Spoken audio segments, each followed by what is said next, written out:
Assalamualaikum warahmatullahi wabarakatuh.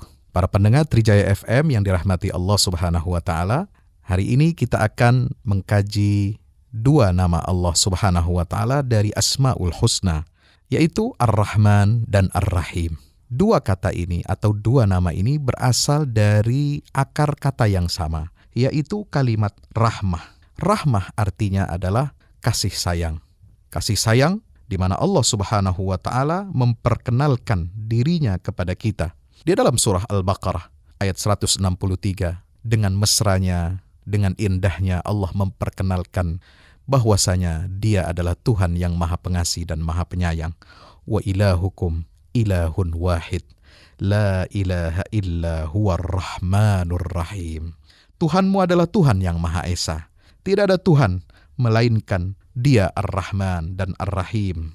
Dialah yang Maha Pemurah lagi Maha Penyayang. Di dalam surah Al-Isra ayat 110, Allah Subhanahu wa taala juga berfirman, "Qulid'ullaha awid'ur Rahman." Katakanlah, serukanlah Allah dan serulah namanya Ar-Rahman. Ayyamma tad'u falahul asmaul husna.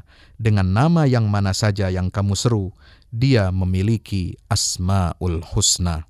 Para pendengar Trijaya FM yang dirahmati Allah Subhanahu wa taala, bagaimana cara seorang hamba agar memperoleh rahmat Allah Subhanahu wa taala sebagai pancaran dari namanya Ar-Rahman dan Ar-Rahim?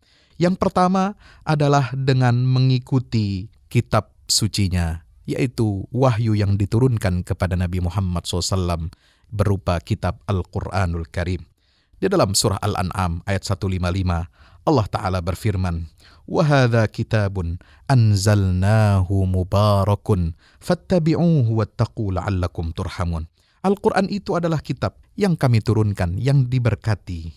Maka ikutilah dia, Al-Quran itu, dan bertakwalah agar kamu diberi rahmat.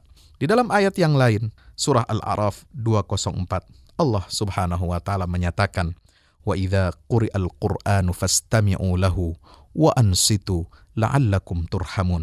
Apabila dibacakan Al-Quran, maka dengarkanlah baik-baik dan perhatikanlah dengan tenang agar kamu mendapatkan rahmat-Nya. Dalam surah An-Nur ayat 56, Allah memberikan petunjuk cara yang lain agar kita mendapatkan rahmat-Nya, yaitu dengan apa? Dengan mengerjakan salat, mengeluarkan zakat dan taat kepada Rasulullah sallallahu alaihi wasallam.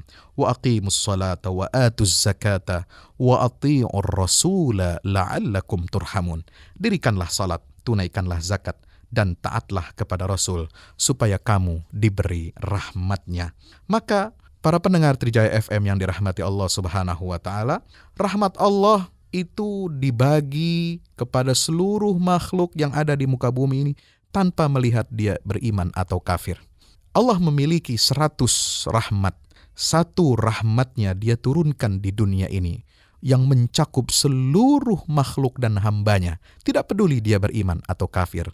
Dan 99 rahmat Allah nanti akan dia curahkan di akhirat bagi hamba-hambanya yang beriman dan bertakwa kepada Allah Subhanahu wa taala, sebagaimana petunjuk surah Al-A'raf ayat 156 dan 157. Para pendengar Trijaya FM yang dirahmati Allah Subhanahu wa taala, maka itu marilah kita memperbanyak ibadah kepada Allah, memperbanyak bacaan Al-Quran kita, memperbanyak ibadah kepada Allah dengan cara apa? Menunaikan salat, mengerjakan zakat, dan mengikuti petunjuk-petunjuk wahyu Al-Quran agar kita senantiasa mendapatkan rahmat dan kasih sayang Allah Subhanahu wa taala. Karena dengan melakukan apa yang ditunjukkan Allah itu, maka Dia akan menurunkan rahmat-Nya kepada kita. Berbahagialah orang-orang yang beriman dan bertakwa kepada Allah Subhanahu wa taala yang akan mendapatkan limpahan curahan rahmat dari Allah yang jumlahnya 99 di hari akhirat nanti. Bayangkan, kalau satu rahmat-Nya Allah saja telah diturunkan di dunia ini dan mencakup seluruh orang yang ada di dunia, baik dia beriman ataupun kafir. Luar biasa rahmat Allah Subhanahu wa taala itu.